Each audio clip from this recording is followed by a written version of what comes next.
I will be going to continue kung ano ang narinig ninyo na siyang aking naituro noong nakaraang linggo. Ang buhay na wala ang Espiritu ng Diyos sa iglesia ay hindi ko ma-imagine kung ano ang magiging kalalabasan nito. I don't know, and I can't even imagine what is a church and what kind of church it will be without the Holy Ghost.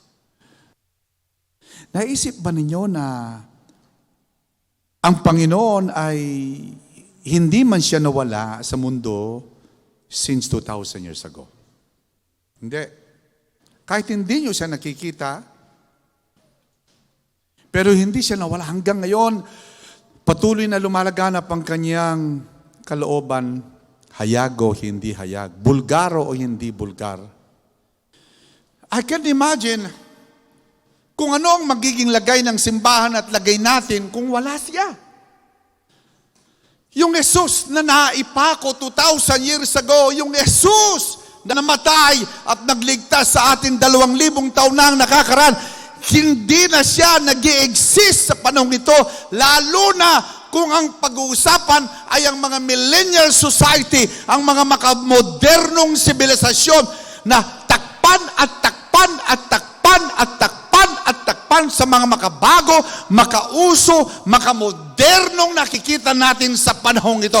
With all technology, science, and all you can name it, di sinsana nabura na sa istorya itong Panginoong Yesus. Pero bakit hanggang ngayon, hindi ito kayang takpan, hindi ito kayang burahin, hindi kayang i-erase sa kasaysayan ng mundo? Bakit? Dahil sa kapangyarihan ng Santong Espiritu. Yan ang iglesia. Tinatahanan ng Espiritu ng Diyos. Nagiging buhay tayo, hindi dahil sa aral, nagiging buhay tayo. Hindi dahil sa doktrina ng simbahan, nagiging buhay tayo dahil, again, sa buhay ng Santong Espiritu. Kaya ka naging Kristiyano dahil tinatahanan ka ng buhay ng Diyos. Mas gusto kong tahanan ako ng buhay ng Diyos kaysa sa mga espiritu ng relihiyon o denominasyon o ng mga any other institution or religious organization na bigay ng sanlibutan. No way. Mas gusto kong tahanan ako ng buhay ng Diyos. Uulitin ko itong sasabihin ko. Kaya ko ito dinidiin sa inyo. Malapit nang babalik si Jesus. Malapit na siyang babalik. Malapit na siyang babalik. Pero natatakot akong baka iniisip ninyong kayo'y makakasama pero hindi naman pala, ang tanging dahilan ng isang Kristiyano ay makakasama sa kanyang pagbabalik dahilan sa meron siyang dineposito sa atin. We were sealed by God. And we know that we will be going to experience our full redemption because of that divine seal. And what is that divine seal? You have the stamp of the Holy Spirit. You have the Spirit of God within you.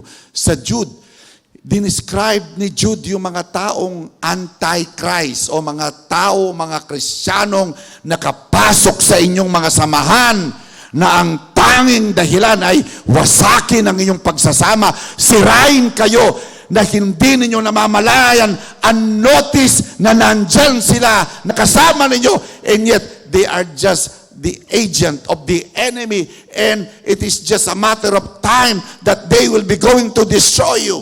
That's what the Bible says in the book of Jude. Isa sa mga binanggit ng aklat ni Jude, alam niyo kung ano? Ang mga taong ito ay walang Espiritu Santo. That's the point. They don't have the Spirit of God. They have the knowledge about God, about the Bible, about the ministry. It's all about the ministry, about God, but they don't have a personal, direct, intimate access before God. And this can only be happen because of the Holy Ghost. You better know Him. Because the world doesn't know Him. Hindi siya kilala ng mundo, ni hindi siya nakikita ng mundo. Bakit ito ba sasabihin ng ating Panginoon sa Kristo na walang kabuluhan? Sa palagay niyo, sasabihin niya ito, hindi siya nakikita ng tagamundo, ni hindi siya nakikilala ng mga tagamundo. Pero kayo, kilala ninyo siya. Nakikita ninyo siya. Nararanasan ninyo siya. Bakit? Sapagkat siya nakatira sa inyo. The Holy Ghost is a person. You can grieve Him and you can quench Him. Hindi sana siya nag-grieve o hindi sana siya nag-quench kung hindi siya persona. Kaya siya nag-grieve kasi meron siyang damdamin. Hindi nag-grieve ang isang persona na kung ito isa lang bagay na just a thing. Pero He is not a thing. He is a person. Dahil siya'y persona, nakakaramdam siya ng pamimighati. Kaya nga tayong mga Kristiyano, ang layo ng Santong Espiritu ay pagningasin yung apoy. Ang layo ng Santong Espiritu ay dalhin tayong palapit sa Diyos. Ang layo ng Santong Espiritu ay lalo nating makilala si Kristo. Ang layo ng Santong Espiritu ay ipakilala sa iyo kung ano yung destiny. Ang layo ng Santong Espiritu ay ipakita sa iyo kung anong magiging future mo sa mundong ito. That is the role of the Holy Spirit in your life. And to glorify Jesus Christ in your life. That is the role of the Holy Spirit. Bakit siya narito at kasama natin? In Ephesians 1, ito yung binabanggit ng Biblia na the same power that resurrect Jesus is the same that lives in you.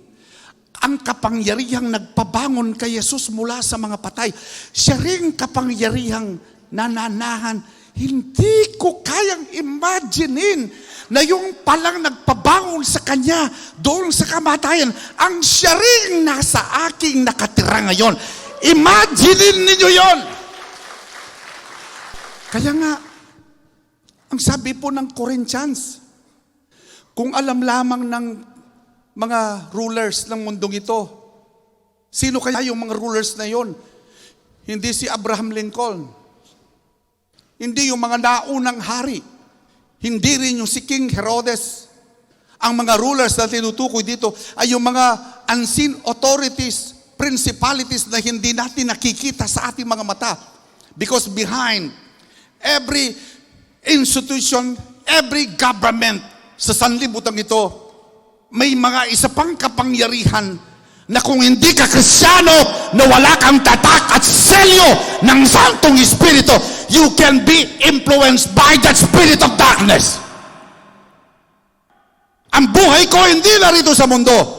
Ang kahariang ginagalaw ko ay hindi narito sa mundo. Kung kaya't ang sabi ng Panginoong Jesucristo sa akin, sa ating lahat, na hindi na tayo mga taga-mundo. Sa kanyang dasal, sa John 17, tiniyak niya sa kanyang mga lagad, Ama kong nasa langit, sapagkat sila'y akin at sila'y iyo. At sila'y hindi na taga-mundo.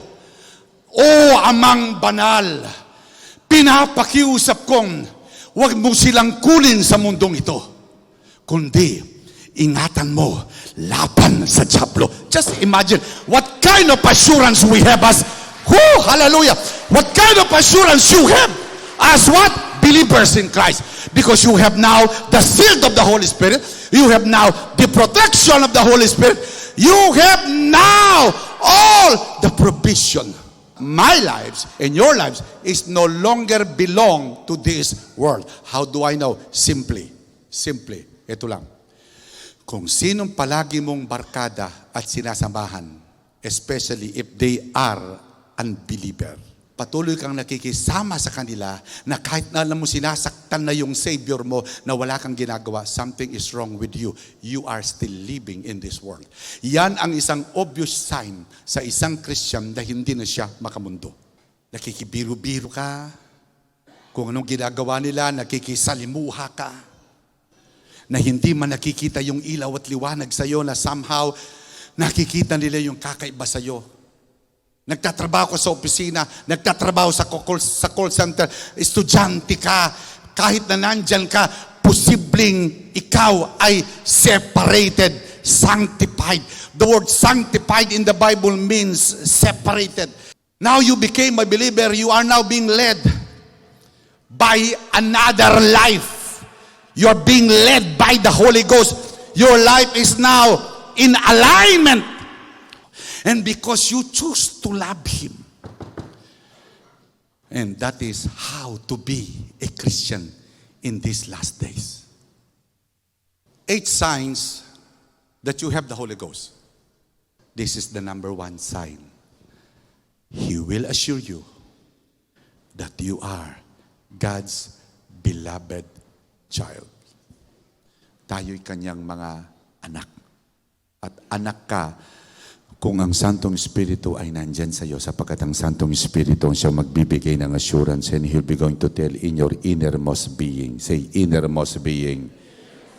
Saan niya ibinubulong sa ating innermost being, that you are God's beloved child. Nasa iglesia ka, nasa Panginoon ka, you feel happy, you feel secure. Nandito ka sa kawain, nandyan yung security mo. May pumansin, may naggalamano o walang naggalamano sa'yo, secure ka, hallelujah, kasi anak ka ng Diyos. Yung security mo ay nakabase doon sa alam mong ang Santong Espiritu ang bumubulong sa iyo. Anak ka ng Diyos, huwag mong pansinin. Anak ka ng Diyos, importante, anak ka ng Diyos, huwag mong pansinin yan. O hindi ka pinansin ni sister, hindi ka nilibre sa McDonald's, pero ikaw, anak ka ng Diyos, nasa iyo ang Santong Espiritu. Kumbaga,